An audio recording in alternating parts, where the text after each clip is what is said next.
It's been a very important question being discussed within the Unitarian Universalist Association about what exactly is at the core of our collective UU theology. We've also been having quite a few discussions here in our own congregation about UU theology and really haven't come to any conclusions, which is okay. As you might imagine, circling around to find the answer to what is at the core of our theology can be a daunting endeavor. After all, as we love to say, UUs come from so many different backgrounds and from other faith traditions that it's hard to pinpoint our beliefs down to a common core. Some people feel that the core is our call towards social justice. Others feel it is our free and reasonable search for truth and meaning, which is our fourth principle. Some people feel that our pluralism is what sits at the center. There are those who feel it should be something more spiritual. I don't know that it has to be this hard to figure out. And in fact, there is an actual answer that has emerged out of the many discussions, surveys of Unitarian Universalist congregations, and from the UUA Board of Trustees. Love. Love is at the center of Unitarian Universalist belief. On January 13th of this year, a report titled "What Brings Us Together? Love as a Common Theological Core" was posted on the UUA website, authored by the Article 2 Studies Commission, which was formed to review Article 2 of the UUA bylaws and is working on revisions and additions, including the proposed eighth principle that we've been hearing about. They asked the hard question, what is it that lies behind all the statements of principles that we agree to as our common associational points of covenant? Their answer: we assert that our deepest common theological grounding and value is this: love.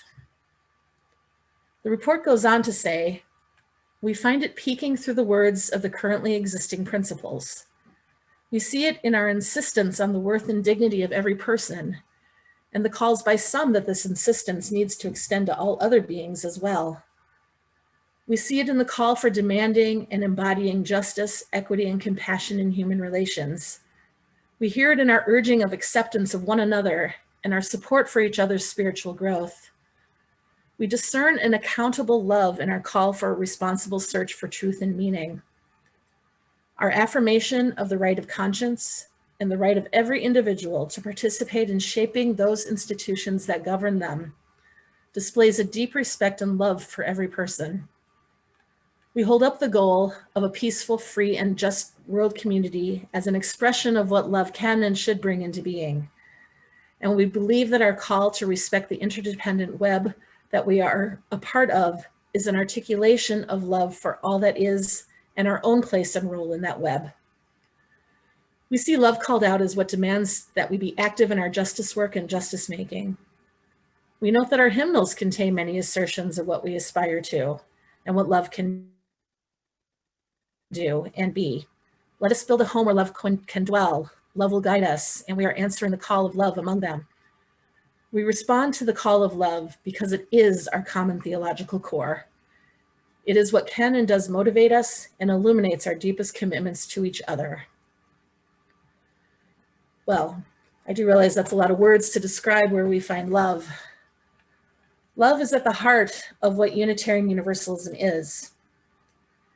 It's something that seems so easy, but perhaps why it was difficult to articulate is because it's really much harder to put into practice.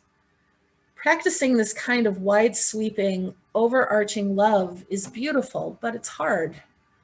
It takes a lot of effort and work to keep this kind of love at the core of what we do and think as Unitarian Universalists. It's really a simple idea to put love at the center of all our actions. I don't have a problem saying that, but to be honest, it's often hard to respond to the call of love. And it can be so hard to recognize the worth and dignity of someone who is causing harm to others. It's hard to know how to spread the idea of love when there seems to be so much working against it out there. Where do you even start? You know, nobody said that being a Unitarian Universalist in the greater world was going to be easy. This is so huge that I think we need to pull it back a little bit. Let's look at love from a different location. Let's talk about Michael Servetus Unitarian Society. Before we step out into the wider UU world and the community outside this congregation, we need to consider what is at the core of Michael Servetus Unitarian Society. I've only been with this congregation as your intern for 6 months, but in the short time since last September, I've been witness to the love at the core that the Article 2 Study Commission is getting at. Let me be blunt. Michael Servetus Unitarian Society is a loving community. Whether you have thought about it or not, you are a congregation that is motivated by love and have unmistakably taken on the challenge of spreading love. It's in your vision statement, which says, as Unitarian Universalists, we challenge ourselves to be open, loving, and inclusive, inspired by many sources of wisdom, committed agents of compassion, service, justice, and joy, seekers at all ages engaged in questioning and learning. While being open, inspired, committed seekers, you place love and compassion right at your core.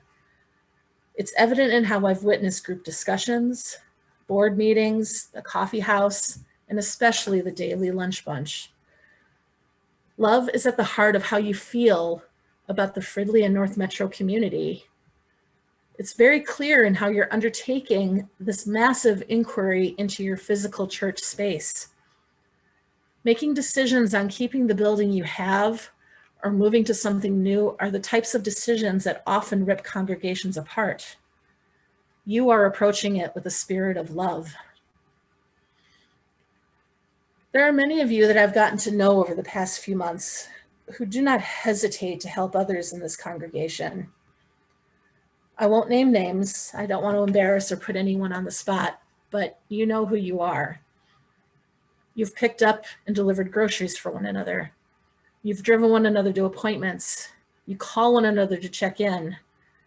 You've even taken up collections to help one another be able to get much needed supplies so they could be warm over the winter. There has to be much, much more that I haven't even heard about. Because what I've learned from this congregation, love has been at the core of this church for a long time. I see this form of selfless love every time I see you all, and I've only been witness to it over Zoom. It's going to be awesome to witness it in person, because then it won't just be a remote action of being there for each other. It will have something more tangible to it. We'll be able to physically feel the emotions that lie behind what you all do for one another. You honestly are a beloved community, which, like the larger love experienced outside the congregation, takes practice. I'm fairly certain you all didn't suddenly become loving, compassionate people the moment you found this congregation. You all have brought it from somewhere. Now, I have a dear friend who I've known literally forever. She and I grew up together on the same street. This friend has made it through so much hurt in her lifetime and is a loving, beautiful human being. There have been times when she and I have spent years not being in touch with each other, only to one day suddenly pick up the phone or call and suddenly pick up where we left off. Right now, we're in one of those times where we haven't talked or seen each other for a long time. While it's not totally okay that I've let this go on for so long without communicating something, I know that she knows that my heart is with her. Do we all have friendships like this? The kind of friendship where we freely hand over our love? I hope we do. This is where the practice of putting love at the core of what we do begins. We need to keep practicing it, not just as Unitarian Universalists, but as people. In fact, I think you have all been doing this for a very long time. The story we heard Anna tell earlier in the service is a wonderful illustration of practicing and spreading love. I love this little version of the Frog Prince. Makes me smile to read that line from the frog when it says that it was okay he wasn't royalty because the kiss made him a happier frog. Giving your heart to someone you care about as a reminder that you care is like the little girl in the story kissing all the frogs. They may not show it on the outside, but the reminder that we are loved is central to who we are as human beings in relationship with other human beings.